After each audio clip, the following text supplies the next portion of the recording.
En las noches claras, resuelvo el problema de la soledad del ser. Invito a la luna y con mi sombra somos tres.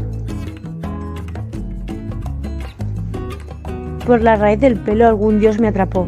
Sus vatios azules me hicieron chisporrotear como una profeta del desierto. Las noches desaparecieron, cerrándose de golpe, como los párpados de un lagarto.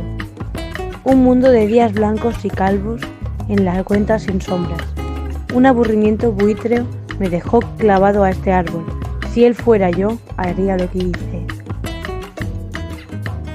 Soy eterno viajero de sueños e ilusiones. Soy eterno viajero de amores.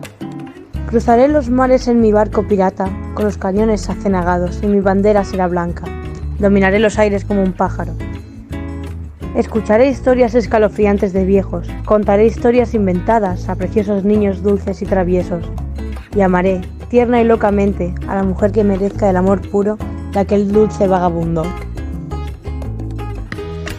Hay cosas peores que estar solo, pero a menudo toma décadas darse cuenta de ello, y más a menudo cuando esto ocurre, es demasiado tarde, no hay nada peor que un demasiado tarde.